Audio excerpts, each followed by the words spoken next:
O Senhor é o pastor que me conduz, não me falta coisa alguma. Salmo 22, o bom dia. Em nome do Pai, do Filho e do Espírito Santo. Amém. Recorramos sempre à poderosa intercessão de Maria Santíssima, nossa Mãe, e de São José, o Justo. E este é um dos salmos mais conhecidos e amados da Bíblia, e expressa uma profunda confiança na provisão e cuidado de Deus, comparando a um pastor que guia, protege e supre as necessidades de suas ovelhas. E no contexto bíblico, o pastor era uma figura essencial na vida do povo de Israel. Ele tinha a responsabilidade de guiar, alimentar e proteger as ovelhas, que dependiam inteiramente dele para a sua sobrevivência. Ao chamar Deus de pastor, o salmista expressa sua total confiança em Deus, reconhecendo que Ele é quem cuida de todas as suas necessidades. A afirmação "não me falta coisa alguma" reflete essa confiança plena de que, sob a orientação de Deus, todas as necessidades materiais e espirituais são supridas. E nos dias de hoje, essa passagem continua a ser uma fonte poderosa de consolo e encorajamento.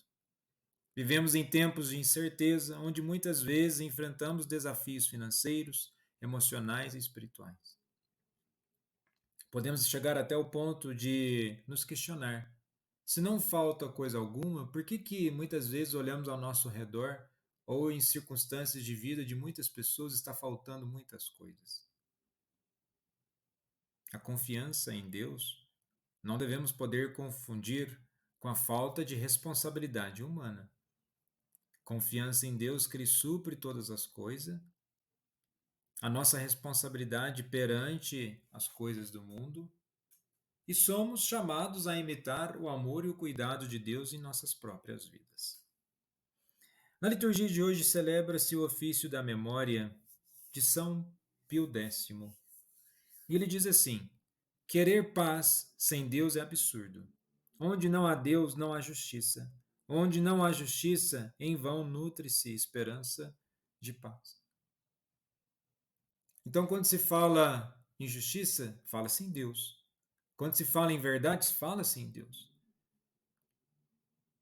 Pois muitas vezes, não existindo a presença bondosa de Deus, corre-se o risco de nutrir uma esperança de paz. Nutrir-se, ou seja, uma ilusão. Então devemos verdadeiramente comungar daquilo que acreditamos e daquilo que acreditamos vivenciarmos nos nossos dias. Na primeira leitura de hoje da profecia de Ezequiel, capítulo 34, dos versículos 1 ao 11, também traz a dimensão dos pastores, onde Ezequiel condena os líderes de Israel, os pastores, por não cumprirem seus deveres. Em vez de cuidar do rebanho, o povo, eles se preocupam apenas consigo mesmos, buscando poder, riqueza e conforto. Eles não fortaleceram as ovelhas fracas, não curaram as doentes, não enfaixaram as feridas, não trouxeram de volta as ovelhas perdidas e não procuraram as que estavam dispersas. E como resultado, as ovelhas ficaram espalhadas e vulneráveis, sujeitas a serem devoradas por predadores. E vejamos, se no mundo de hoje percebemos muitas pessoas fracas, doentes, que não foram devidamente cuidadas, desfaceladas pelas misérias na sociedade, a responsabilidade não é só daquela pessoa. Cadê a responsabilidade das autoridades, daqueles que podem, por de fato, trazer uma vida de segurança para aquelas pessoas? E a passagem é relevante para os dias de hoje exatamente. E especialmente em contextos de liderança, seja na igreja, na política ou em qualquer esfera de responsabilidade. Assim como os líderes de Israel foram chamados a cuidar do povo, os líderes de hoje são chamados a servir com integridade, justiça e compaixão. Infelizmente, ainda vemos exemplos de líderes que, como os pastores denunciados em Ezequiel, abusam de seu poder para ganho pessoal, negligenciando o bem-estar daqueles que estão sob seus cuidados. Cuidado, a negligência pode ser sim um tipo de pecado grave, pois na negligência há sim uma intenção de fugir dos princípios de justiça. E no evangelho de hoje, na passagem de Mateus capítulo 20, dos versículos 1 ao 16, é conhecida como a parábola dos trabalhadores na vinha.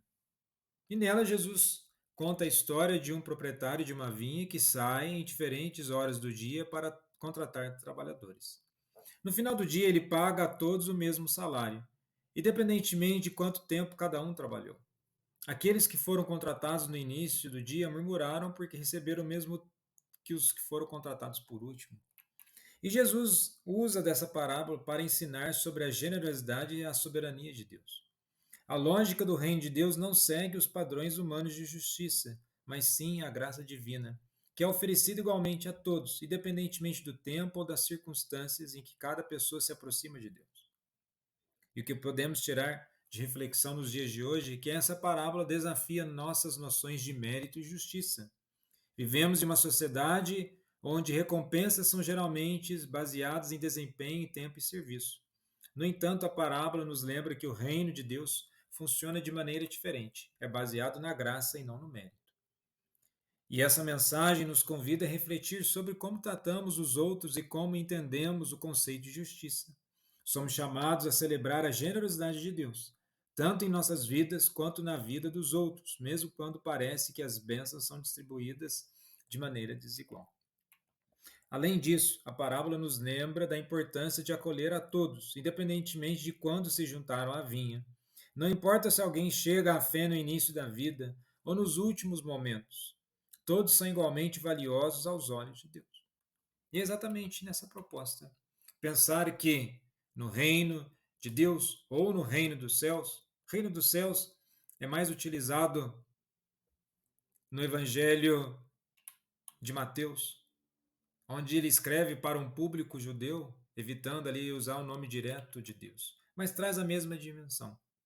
Significa que estamos chamados a viver sob a soberania de Deus, tanto reconhecendo sua autoridade transcendente, ou seja, que vai além do mundo ao qual nós vivemos, quanto participando ativamente na missão de fazer sua vontade conhecida e cumprida na terra. E no sentido de generosidade, é verdadeiramente assumir a nossa responsabilidade por aquilo que temos e buscar viver de uma forma santa, sem ficar medindo, sem ficar regulando, estabelecendo critérios desnecessários e incoerentes com a fé cristã. São Pio X, rogai por nós. Jesus, manso e humilde de coração, fazei o nosso coração semelhante ao vosso.